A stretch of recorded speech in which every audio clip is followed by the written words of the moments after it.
Today guys, mag-assemble tayo ng TV cabinet. So, ito. Yang dalawang yan. At saka yan. I-assemble natin yan. At ganito yung itsura niya. Siya makita. Ganyan. Ganyan. Dalawang ganyan. Tapos, yung gitna is ganitong style. So, ganyan yung i-assemble natin. So, tingnan natin guys kung kaya ko bang i-assemble yun.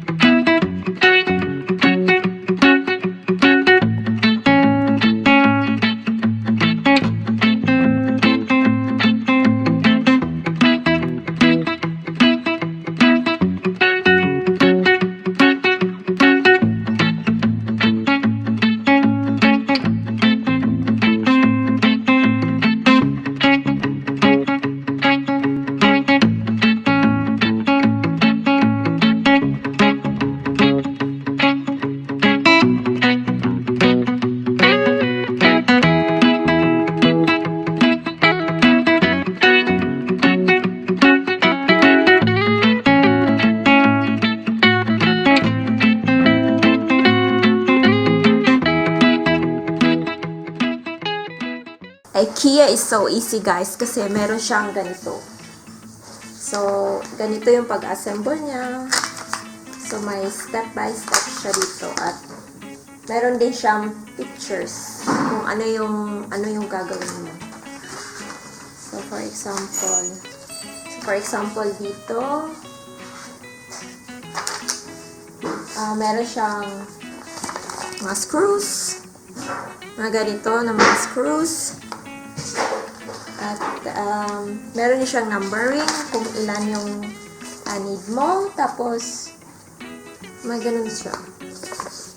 So, easy lang talaga siyang i-assemble guys. Kahit 15 years old, makaka-assemble nito. Para siyang Lego. Kaya ko naman to, pero it takes time. Siguro. Start natin guys. So, yung first na gagawin dito is yung ito. Yung mahaba. So, yun. Yan yung first time na gagawin ko. First na gagawin ko yun.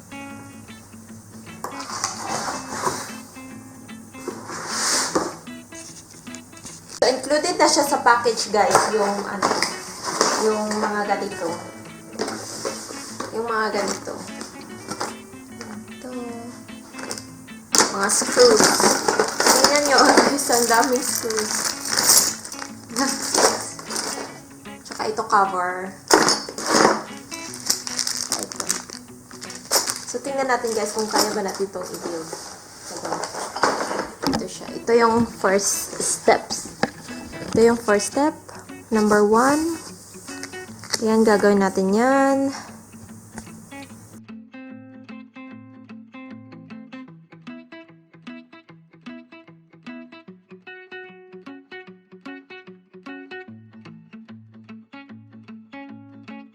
Dapat po talaga siyang i-follow yung mga steps guys para wala kang ma-miss kasi every part is very important. So, na-try ko na yan. Hindi ko na ilagay yung ibang parts. Tapos, ayun, bumalik ulit ako.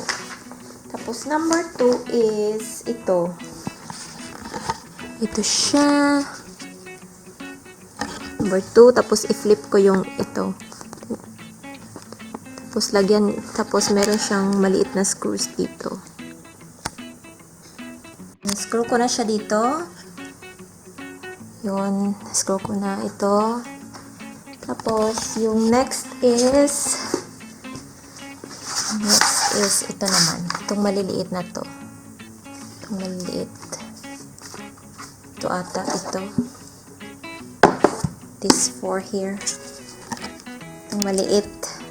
Step 4 na tayo guys. At ito na siya. Na-form na siya. Ganyan. Yun. Ganyan na siya, guys.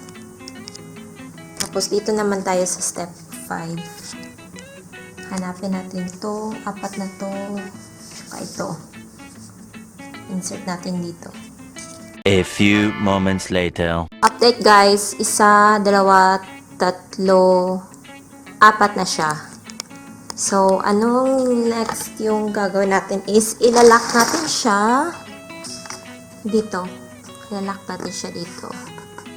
Dito sa may side. Para hindi siya aalog.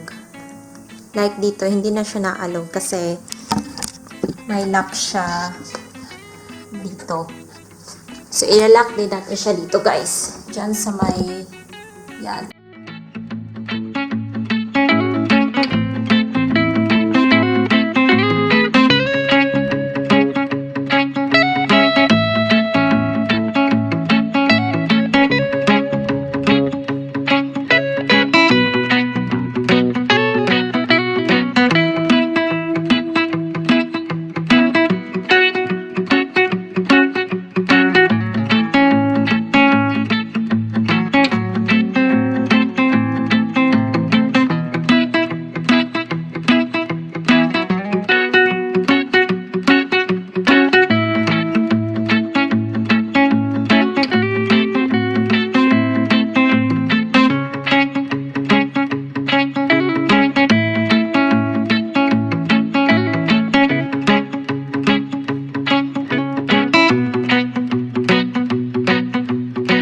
A few moments later. Yan na siya, guys.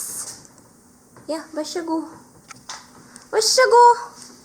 1 hour later. Guys, nalagay na namin siya sa wall. So, ganito na yung itsura niya.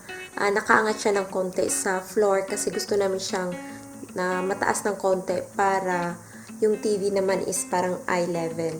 Kasi pag sa, ano lang namin siya, ilagay lang namin siya sa floor, sobrang baba niya guys. Kasi ganun lang kalaki yung ano niya, kataas yung foot niya, yung sa may, sa may floor. So, ganito yung itsura niya guys. Yun. So, ganyan na siya. So, nakanga siya ng konti. Yung mga wires sa baba, dikit yan namin sa, sa ilalim. Hindi pa namin yan nadikit. So, ganyan na yung itsura niya. So, meron akong temporary na mga decoration dyan, galing sa, namin, previous apartment namin. So, okay naman siya, diba? Naka-eye level naman siya. So, para sa akin, okay na yan. Saka na lang muna namin siya ilagay sa may wall kasi okay naman siya pag ganyan yung itsura niya.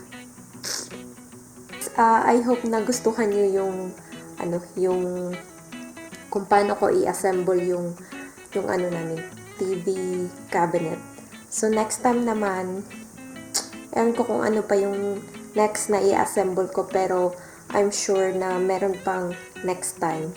Easy lang naman siya guys kasi meron naman siyang manual. So, okay siya. So, I hope na may ganun din sa Pinas para naman magkaroon ng magandang mas mapabilis na para sa maganda naman yung quality niya. Hindi siya masyadong hindi siya wood talaga. Yung lang niya, yung top part niya is para siyang processed wood pero yung ilalim niya hindi siya wood. Kaya hindi siya mabigat at easy to install. So, sana magkaroon ng Ikea sa Pilipinas para naman easy lang talaga lahat. Tapos, makukuha siya agad sa store. No need na to order kasi available na siya sa store. So, okay na okay siya guys. Sa akin, yung mga furnitures namin dito, most of them are Ikea kasi no need to wait. Kung kailan mo gustong bumili, andyan na. Hindi katulad dun sa namin, sa sofa at saka yung sa table na 3 months siya guys before siya dumating. So, I hope guys you like this video. Please click the thumbs up button and hit the bell button so you get notified every time I upload new videos. Bye!